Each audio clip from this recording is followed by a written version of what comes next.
பண்ணையெல்லாம் பொன் கொழிக்க செய்திடுவோம், அதில் பன்மடங்கு உற்பத்தியை பெருக்கிடுவோம். பண்ணையெல்லாம் பொன் கொழிக்க செய்திடுவோம், அதில் பன்மடங்கு உற்பத்தியை பெருக்கிடுவோம். கண்மணி பொல்லில் மணியை வளர்த்திடவே நாடும் கருத்துரைக்கும் ஒளிபரப்பை கேட்டிடுவோம். உழவர் உலகம். கண்மணி பொல்லில் மணியை வளர்த்திடவே நாடும் கருத்துரைக்கும் ஒளிபரப்பை கேட்டிடுவோம். வளமாக உதவும் பலதரப்பட்ட காய்கறி சாகுபடி நேர்முகம் கேட்கலாம். பங்கேற்கிறார் மயிலாடி பெருமாள்புரம் என் அகிலா அவர்கள். அம்மா வணக்கம். வணக்கம். அம்மா, நீங்கள் விவசாயத்தை பொறுத்தவரை பார்க்கும்போது நீங்கள் எந்த மாதிரி விவசாயங்கள் வந்து செய்கிறீங்க? நாங்கள் வெண்டை, வெள்ளரி, கத்தரி, பீர்க்கங்காய், தக்காளி இந்த மாதிரியெல்லாம் கொஞ்சம் கொஞ்சமாக பண்ணி தோட்டத்தில் செய்தோம். அப்போ வந்து நீங்கள் வந்து காய்கறி சாகுபடி செய்கிறீங்க. ஆமாம், காய்கறி சாகுபடி. இப்போ இந்த காய்கறி சாகுபடியை பொறுத்தவரை பார்க்கும்போது நீங்கள் எத்தனை வருடமாக இந்த காய்கறி சாகுபடி செய்கிறீங்க? நாங்கள் சுமார் 20 வருஷமாக செய்யும். கிட்டத்தட்ட ஒரு சுமார் 20 ஆண்டுகள் வந்து நீங்கள் இந்த காய்கறி சாகுபடி செய்கிறீங்க. ஆமாம், 20 ஆண்டாக செய்யும். அப்படி பார்க்கும்போது நீங்கள் எவ்வளோ ஏக்கர் பரப்பில் வந்து நீங்கள் இந்த காய்கறி சாகுபடி செய்கிறீங்க? நாங்கள் சுமார் ஒரு 2-2.5 ஏக்கர் அளவில் மாற்றி மாற்றி ஒவ்வொரு பயிரும் மாற்றி மாற்றி போட்டு செய்துட்ருக்கோம். அது வந்து நீங்கள் சொந்த நிலமா இல்லை வந்து குத்தகை எடுத்து அப்படி விவசாயம் செய்கிறது தானா? சொந்த நிலங்களில் முன்னமாக போட்டிருந்தோம். அது தென்னை மரம் பெரிய மரமானனால இப்போ குத்தகை நிலமாக வச்சுருக்கோம். இப்போ குத்தகைன்னு பார்க்கும்போது அது வந்து எவ்வளோ ஏக்கர் எடுத்து நீங்கள் அந்த காய்கறி சாகுபடி செய்கிறீங்க? 4.5 ஏக்கர் குத்தகை எடுத்திருக்கோம். ஆனால் இப்போதைக்கு 2.5 ஏக்கர் போட்டிருக்கோம். குத்தகைன்னு பார்க்கும்போது நீங்கள் வந்து எவ்வளோ ரூபா கொடுக்குறீங்க? அது ரூபா ஒன்றுமே அவங்களுக்கு கொடுக்காண்டா. அவங்களுக்கு சின்ன தென்னை மரமாக வச்சு தந்துருக்காங்க. அதை வளர்த்து தான் கொடுக்கணும். ஊடு பயிராட்டு நாங்கள் காய்கறி போட்டு யூஸ் பண்ணிவிடுவோம். ஏற்கனவே வந்து அந்த குத்தகை எடுத்த நிலத்துலன்னு பார்க்கும்போது தென்னை மரம் இருக்குது. அது அந்த தென்னை மரத்தை வந்து நீங்கள் வளர்த்தி கொடுக்கணும். அதில் வந்து நீங்கள் ஊடு பயிராட்டு இந்த காய்கறி சாகுபடி செய்கிறீங்க. ஆமாம், ஊடு பயிராக தான் செய்யும். அப்போ நமக்கு வந்து எந்த ரூபாயும் கொடுக்க தேவையில்லை. ஆமாம், யாருக்கும் எந்த ரூபாயும் நாங்கள் கொடுக்கல. நாங்களே சொந்தமாக தான் செய்யும். சரி, அது வந்து பராமரித்து பார்க்கணும் வந்து நீங்கள் தான் வந்து தென்னை மரத்தை வந்து நீங்கள் பராமரித்து கொடுக்குறீங்க. ஆமாம், தென்னை மரத்தை நாங்கள் பராமரித்து அது நோய் ஏதாவது தாக்கியிருந்தால் அது என்ன அதுன்னு பார்த்து எடுத்து கொடுப்போம். நாங்கள் கிட்டத்தட்ட ஒரு 4.5 ஏக்கர்லன்னு பார்க்கும்போது ஒரு 2.5 ஏக்கரில் வந்து நீங்கள் காய்கறி சாகுபடி செய்கிறீங்க. அப்படி பார்க்கும்போது பல ரக காய்கறி சாகுபடி செய்கிறீங்க. வெண்டை, கத்திரி, வெள்ளரி, சூரைக்காய், பீர்க்கங்காய், தக்காளி, பூசணிக்காய் இந்த மாதிரி சாகுபடி செய்கிறீங்க.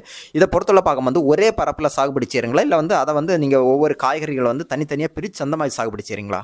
ஒவ்வொரு காய்கறியும் தனித்தனியாட்டு. அதாவது ஒரு 100 கிலோ வெண்டைக்காய் பறிக்க அளவுக்கு வச்சுருப்போம். தக்காளி எண்ணாக்கி ஒரு 25 கிலோ அந்த மாதிரி கொஞ்சம் கொஞ்சம், ரொம்ப கிடையாது, கொஞ்சம் கொஞ்சம். என்னால் கடைக்கு எவ்வளோ எடுத்துகிட்டு போக முடியுமோ அந்த கணக்குக்கு போடுவோம். இப்போ நீங்கள் ஆரம்பத்துலன்னு பார்க்கும்போது கிட்டத்தட்ட ஒரு 20 ஆண்டுகள்னு பார்க்கும்போது நீங்கள் அந்த காய்கறி சாகுபடி செய்கிறீங்க. இப்போ ஆரம்ப கட்டத்துலன்னு பார்க்கும்போது அந்த காய்கறியினுடைய விதையை பொறுத்தவரை பார்க்கும்போது நீங்கள் எங்கேருந்து வாங்குறீங்க?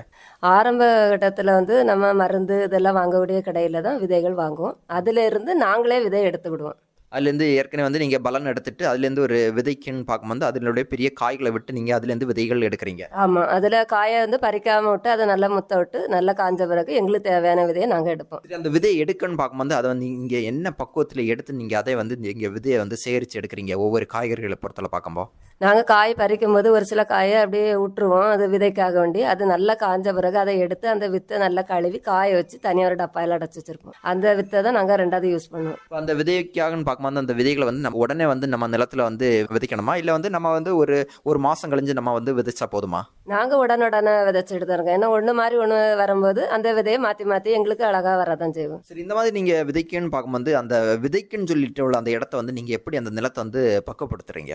மண்ணை நல்லா உழுது வளப்படுத்தி ஒரு புல்லு எதுவுமே இல்லாமல் அதை நாங்கள் கொண்டு வரோம். இப்போ நீங்கள் தென்னந்தோப்பு இருக்கனாலன்னு பார்க்கும்போது அந்த நிலத்தை வந்து இயந்திர மூலம் வந்து கிளச்சி நீங்கள் இது பண்ணுறதா இல்லை வந்து ஆள் விட்டு அந்த மாதிரி நீங்கள் கிளச்சி நீங்கள் அந்த நிலத்தை வந்து பண்படுத்துறீங்களா? நாங்கள் டிராக்டர் மூலமாக தான் உழுது இது பண்ணுறோம். அந்த நிலத்தில் வந்து டிராக்டர் மூலம் வந்து உழுது பண்படுத்துறீங்க? ஆமாம், டிராக்டர் மூலமாக தான் உழுது பண்படுத்தி கொண்டு வரோம். காய்கறி சாகுபடி செய்யணும்னு பார்க்கும்போது அந்த நிலத்தை வந்து நம்ம காய எதை போடணுமா இல்லை வந்து உழுத பிறகு உடனே வந்து நம்ம அந்த காய்கறி சாகுபடி செய்யலாமா? உழுது முதல்ல ஒரு உழவு உழுது ஒரு 2 வாரம் காய போட்டு 2வது உழுது ஒரு வாரத்துக்குள்ளே நாங்கள் பாத்தி பிடிச்சி நாங்கள் சொந்தமாக தான், நாங்கள் பெரும்பாலும் ஆள் விடாமல் எங்கள் வீட்டுக்காரர் தான் சொந்தமாக பாத்தி பிடிச்சி எடுத்து நாங்களே வேலையெல்லாம் செய்துருவோம். சரி, ஆரம்ப கட்டத்தில்னு பார்க்கும்போது நீங்கள் உழவுக்குன்னு பார்க்கும்போது நீங்கள் அடி உரமாட்டு தொழு உரம் போட்டு அந்த மாதிரி உழவு செய்கிறீங்களா இல்லை வந்து சும்மாவே நீங்கள் வந்து இயந்திரம் வச்சு உழவு செய்துட்டு அப்படி நீங்கள் காய்கறி சாகுபடி செய்கிறது தானே? எங்கள்கிட்ட மாடு ஆடெல்லாம் இருக்குது. அதில் உள்ள வேஸ்ட்டுகளெல்லாம் மாட்டு சாணம் ஆட்டில் உள்ளதெல்லாம் நாங்கள் அடி உரமாக போட்டு விடுவோம்.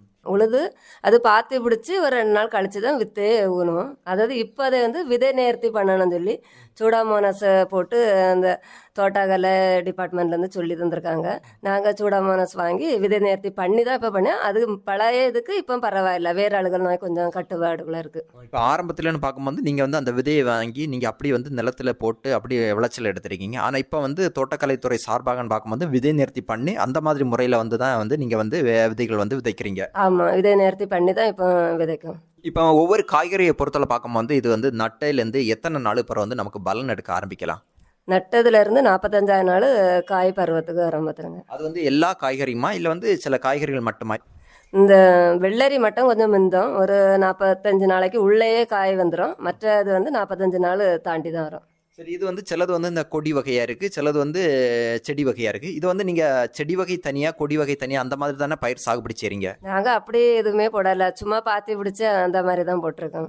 கொடி செடின்னு தனித்தனியாக பிரிக்கலை, அதை ஒவ்வொரு இது இடத்துக்கு ஏற்றாலும் அப்படியே வச்சுருக்கோம். சரி, அந்த மாதிரி பிரிக்கலைன்னு சொல்லுங்க. அப்படி பிரிக்காமல் இருக்கமா வந்து இப்போ இந்த கொடி வகையை பொறுத்தவரை பார்க்கும்போது இந்த செடி வகைக்கு உள்ளே வந்து போக வாய்ப்பு இருக்கு இல்லையா?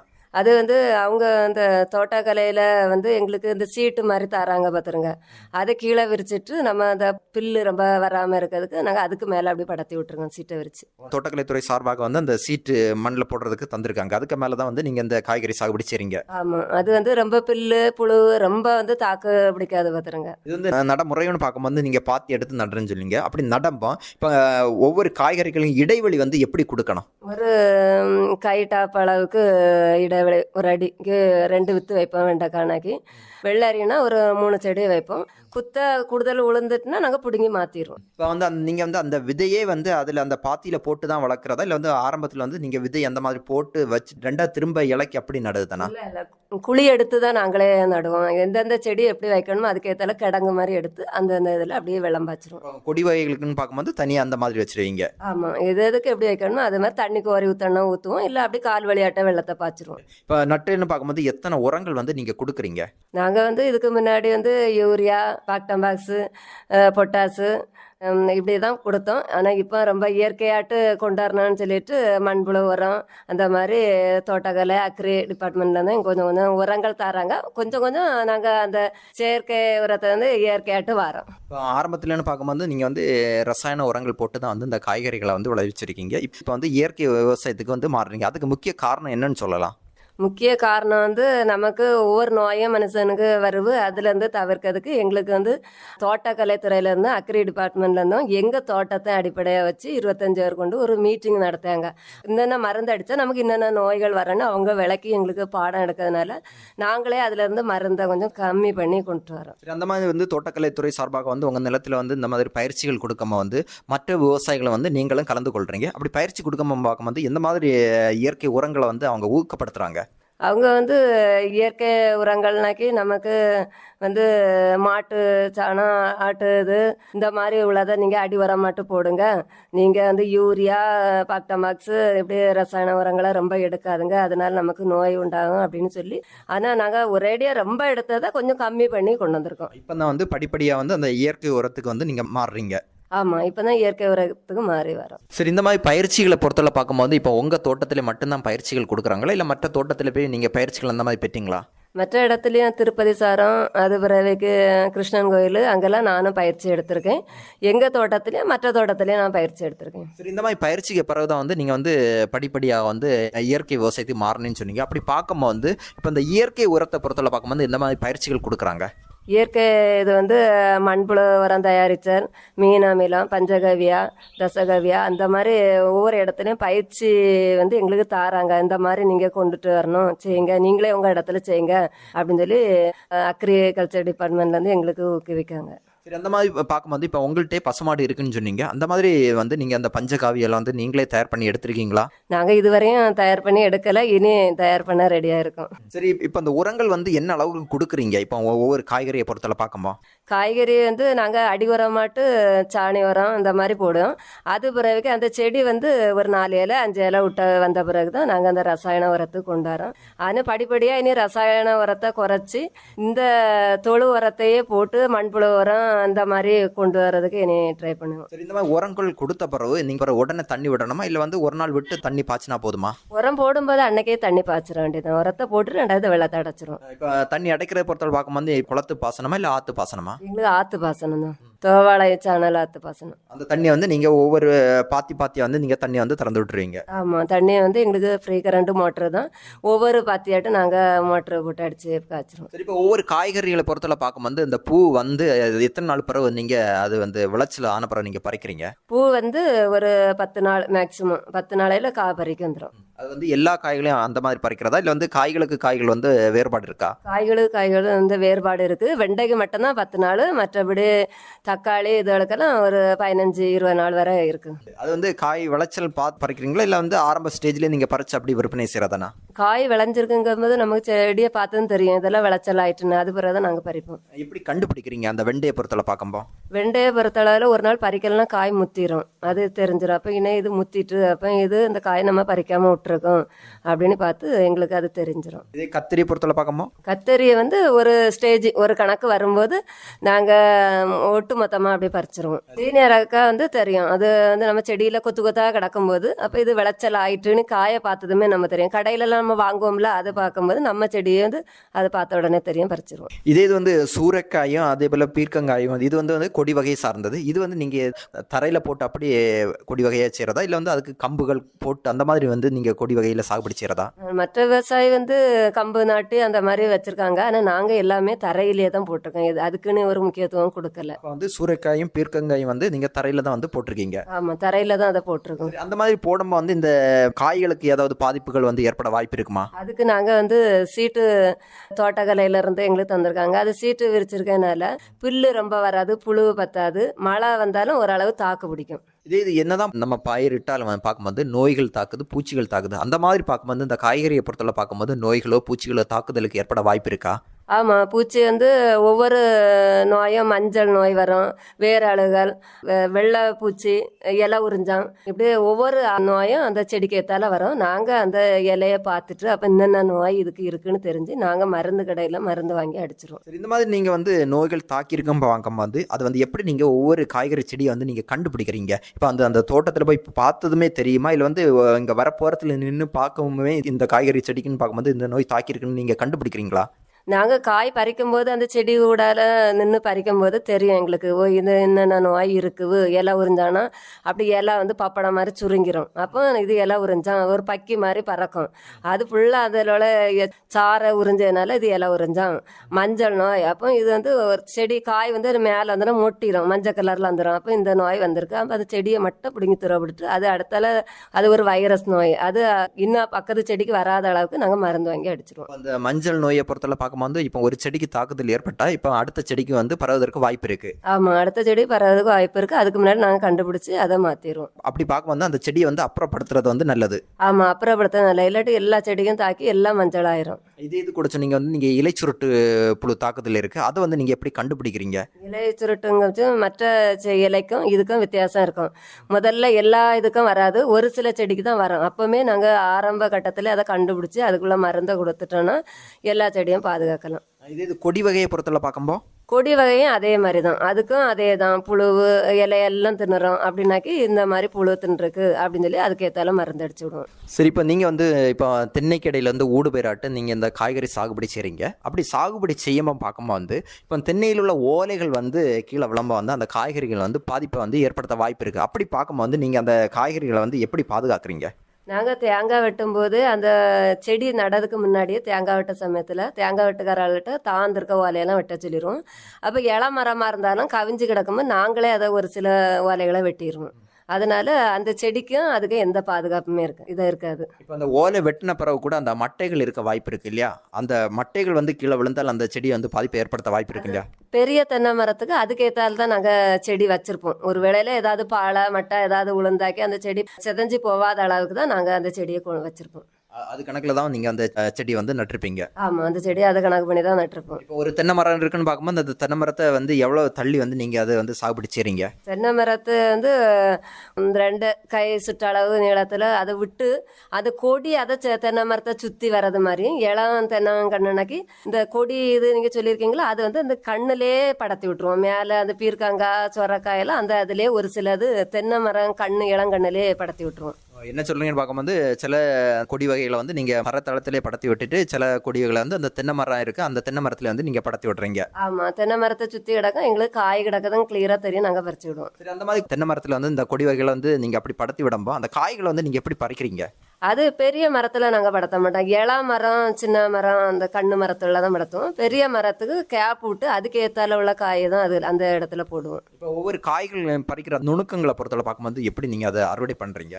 காய் வந்து நாங்கள் கையில் உரை போட்டு கத்தி வச்சு, ஏன்னா கடிக்கும், உரல் எடுக்கும், அது மாதிரி உரையை போட்டுட்டு கத்தி வச்சு தான் வெட்டி காய பறிப்போம். அது வந்து கொடி வகைக்குன்னு பார்க்கும்போது கொடி வகையாக இருந்தாலும் அப்படிதான், அந்த இலை நம்ம மேலே படும்போது லேசாக உரல் எடுக்கும், அதில் ஏக பூச்சி அந்த மாதிரி எல்லாம் இருக்கோம்ல, செடியாக இருந்தாலும் அதனால நாங்கள் மேலே சட்டை போட்டுக்கிட்டு கைக்கு க்ளவுஸ் போட்டு தான் கத்தி வச்சு தான் வெட்டுவோம், கையை வச்சு தான் பறிப்போம். அப்போ வந்து நீங்கள் அதுக்குன்னு சொல்லிட்டு கத்திகள் வச்சுருக்கீங்க, அதே போல் வந்து கைக்கு போட உள்ள உரைகள் எல்லாம் வாங்கி வச்சுருக்கீங்க. ஆமாம், கைக்கு உரையும் வச்சுருக்கோம், கத்தி வச்சுருக்கோம், அதுக்குன்னு ஒரு சில சட்டைகளும் அப்படி வச்சுருக்கோம் தோப்புல. இது செடி வகையை பொறுத்தவரை பார்க்கும்போது நம்ம பறிக்கிற விதம்னு பார்க்கும்போது நடந்து போய் அப்படி அந்த மாதிரி பறிச்சிடலாம். இப்போ கொடி வகையை பொறுத்தவரை பார்க்கும்போது அது ஃபுல்லாகவே கொடி வகையாக கிடக்கும். அப்போ அந்த கொடி வகைக்குள்ள வந்து நம்ம சவுட்டு படமா வந்து அந்த மற்ற கொடிகளுக்கு வந்து டேமேஜ் வர வாய்ப்பு இருக்கு இல்லையா? அதை எப்படி பறிக்கிறீங்க? அது வந்து நம்ம வந்து கால் வைக்கும் போதே கொஞ்சம் கையை வச்சு நீக்கி கால் அடுத்த கால் இதில் வைக்கணும்னு பார்த்து சமடியே அப்படியே தான். இப்போ எங்களுக்கு 1 ஏக்கர் போடும்போது நாங்கள் அதை ரொம்ப கண்டுக்க மாட்டோம், செடியில் சமடியமா அப்படின்னு கண்டுக்க மாட்டோம், நாங்கள் எங்கள் பாட்டு இஷ்டத்தை பறிச்சுட்டு போடுவோம். இது கொடி வகைன்னு பார்க்கும்போது இப்போ ஒரு மரத்தில் நீங்கள் படத்தி விட்டாலும் அந்த காய்கள் வந்து நமக்கு தெரியும். இது தரைத்தளத்தை பொறுத்தவரை பார்க்கும்போது அந்த இலையினால வந்து நமக்கு அந்த காய்கள் கிடக்க தெரிய வாய்ப்பு இல்லாமல் இருக்கும். அப்படி பார்க்கும்போது நீங்கள் எப்படி கண்காணிக்கிறீங்க? நாங்கள் அது எங்களுக்கு கண்ணுக்கு தெரியாத காயை நாங்களே ஒரு கூட 10 நாள் கழிச்சு தெரியும், எங்களுக்கு நாங்கள் இதை பறிக்காம இருக்கணும், அதை விதைக்கு எடுத்துக்கிடுவோம். அதை வந்து விதைக்காக வந்து நீங்கள் பக்குவப்படுத்துறீங்க. ஆமாம் ஆமாம், நாங்கள் அது தப்பி கிடக்க காயை தான் நாங்கள் மேக்சிமம் விதைக்காக வேண்டி எடுக்கோம். சரி, அப்படி நீங்கள் விதைக்காகன்னு பார்க்கும்போது அதை வந்து நீங்கள் பழுத்த பறவை பறிக்கிறீங்களா இல்லை வந்து விளைச்சல் ஆன பறவை நீங்கள் பறித்து நீங்கள் அதை விதைக்காக வந்து தேர்வு செய்து எடுக்கிறீங்களா? விளைச்சலாவே அது முத்தின பிறகு தானே எங்களுக்கே நாங்கள் பறிக்காமல் விட்டுருக்கோங்க தெரியும், அதை அப்படியே போட்டுட்டு திருப்பி ஒரு 10-20 நாள் கழிச்சு தான் அதை பறித்து நாங்கள் விதைக்காண்டி எடுப்போம். அது வந்து திரும்ப வந்து எல்லா காய்கறி செடிகளும் நீங்கள் அறுவடை செய்த முடிஞ்ச பிறகு வந்து நீங்கள் வந்து திரும்ப வந்து அந்த நிலத்தை உழுது திரும்ப வந்து மாற்று பயிருக்கு வந்து நீங்கள் சாகுபடி செய்றீங்க. ஆமாம், வெண்டை போட்டிருக்க இடத்துல நாங்கள் மாற்று பயிர் வெள்ளரி தான் போடுவோம். வெள்ளரி போட்டு அதில் சுரக்காய் போடுவோம். அது ஒரே பயிரை மாற்றி மாற்றி போட மாட்டோம், மாற்று பயிரை மாற்றி மாற்றி போடுவோம். அப்போ என்ன சொல்கிறீங்கன்னு பார்க்கும்போது இப்போ ஒரு தடவை வந்து ஒரு காய்கறி சாகுபடி செய்தால் அடுத்த தடவை வந்து நீங்கள் வந்து மாற்றி மாற்றி வந்து காய்கறி சாகுபடி செய்கிறீங்க. ஆமாம், மாற்றி மாற்றி தான் செய்வோம். அப்போ தான் வந்து அந்த இதில் இருக்க நோய் பூச்சி தாக்குதல் வந்து வராமல் இருக்கிறதுக்கு வாய்ப்பு இருக்குன்னு சொல்கிறீங்க. ஆமாம், வெண்டை போட்டுக்கிறது திருப்பி வெண்டை போட்டால் அது மேக்சிமம் நோய் வந்து அடிக்க தான் செய்யும், அதனால நாங்கள் அதில் வெள்ளரி இந்த மாதிரி போட்டு விட்டுருவோம். சரி, இந்த காய்களை பொறுத்தவரை பார்க்கும்போது எப்படி பறித்து நீங்கள் வந்து சந்தைப்படுத்துறீங்க? காய் வந்து நானும் எங்கள் வீட்டுக்காரெல்லாம் சேர்ந்து தான் அதை பறிப்போம். அதை நேரடியாக நாங்களே கன்னியாகுமரியில் கொண்டு போய் ஒவ்வொரு மார்க்கெட்டிங் கடையில் கொண்டு போய் நேரடியாக கொண்டு கொடுத்து உள்ள ரூபாய் வாங்கிட்டு வந்துடும். அது வந்து நீங்கள் வந்து நேரடியாக வந்து விற்பனை செய்கிறது? ஆமாம், நாங்கள் நேரடியாக தான் விற்பனை செய்வோம். அது வந்து எவ்வளோ ரூபா வச்சு நீங்கள் கொடுக்குறீங்க?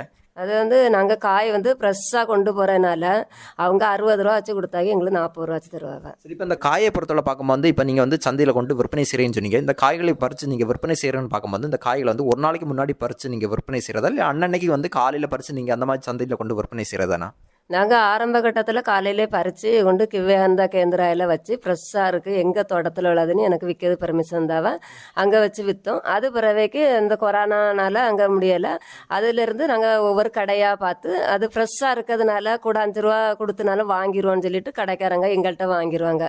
10 மணி வரை பறிப்போம், 10-11 மணிக்கு நான் பைக்கில் காயெல்லாம் கட்டி கொண்டுட்டு போயிடுவேன், ஒரு 12 மணிக்கெல்லாம் வீட்டுக்கு திருப்பி வந்துடுவேன். அப்போ பார்க்கும்போது வந்து நீங்கள் அண்ணனை வந்து அந்த காய்கறி பறித்து வந்து அன்னன்னைக்கு வந்து விற்பனை செய்கிறீங்க? ஆமாம், டெய்லி பறித்து டெய்லி அப்பப்போ கொண்டு போயிடுவோம், பறிச்சு எல்லாம் வைக்க மாட்டோம், அப்போ தான் ஃப்ரெஷ்ஷாக இருக்குன்ட்டு கடைக்காரங்க விரும்பி வாங்குவாங்க. இப்போ வந்து ஒவ்வொரு காய்கறினுடைய விலைன்னு பார்க்கும்போது எப்படி இருக்குது? இப்போ வந்து காய்கறினுடைய விலை வந்து நீங்கள் அன்னன்னைக்கு உள்ள மார்க்கெட்டுக்கு விற்பனை செய்கிறீங்களா இல்லை வந்து தனிப்பட்ட முறையில் வந்து நீங்கள் விற்பனை செய்கிறதானா? அன்னன்னைக்கு என்ன விலை இருக்கோ அதுக்கு ஏற்றால. இப்போ வெளியில் சந்தையில் 10 ரூபானா எனக்கு 15 ரூபா வச்சு தருவாங்க.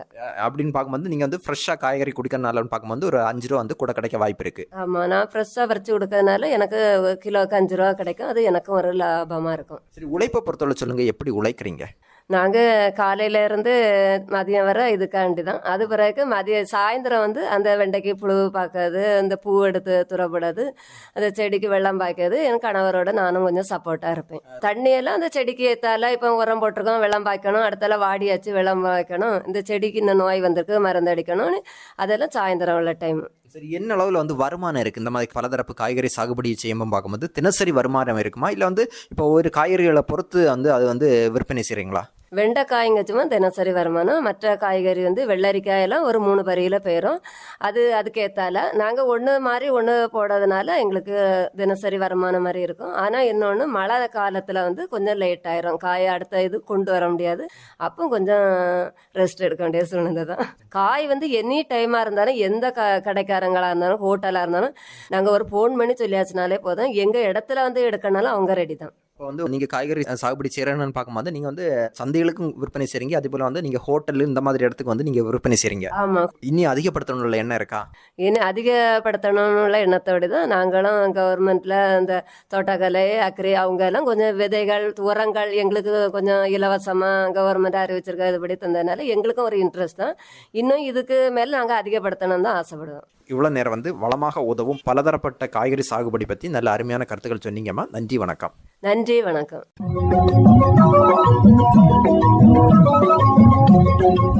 இதுவரை வளமாக உதவும் பலதரப்பட்ட காய்கறி சாகுபடி நேர்முகம் கேட்டீர்கள். பங்கு பெற்றவர் மயிலாடி பெருமாள்புரம் என் அகிலா அவர்கள். உடன் உரையாடியவர் டி எட்வின் ஜெயராஜ். பண்ணையெல்லாம் பொன்பொழிக்க செய்திடுவோம், அதில் பன்மடங்கு உற்பத்தியை பெருக்கிடுவோம். பண்ணையெல்லாம் பொன்பொழிக்க செய்திடுவோம், அதில் பன்மடங்கு உற்பத்தியை பெருக்கிடுவோம். கண்மணி பொல்லில் மணியை வளர்த்திடவே நாடும் கருத்துரைக்கும் ஒலிபரப்பை கேட்டிடுவோம். இத்துடன் இன்றைய உழவர் உலகம் நிகழ்ச்சி நிறைவு பெறுகிறது. உண்ணும் பொருள் அத்தனையும் விளைத்திடுவோம், நித்தம் உழைப்பால் நில மகளை வணங்கிடுவோம். உண்ணும் பொருள் அத்தனையும் விளைத்திடுவோம், நித்தம் உழைப்பால் நில மகளை வணங்கிடுவோம். பொட்டலையும் பூம்பொழிலாய் திருத்திடுவோம், அதற்கு புத்தம் புது முறைகளையும் புகுத்திடுவோம். பட்டி தொட்டி சொர்க்கமாக பாடுபட்டே நம் பாரத சமுதாயத்தை உயர்த்திடுவோம். பட்டி தொட்டி சொர்க்கமாக பாடுபட்டே நம் பாரத சமுதாயத்தை உயர்த்திடுவோம்.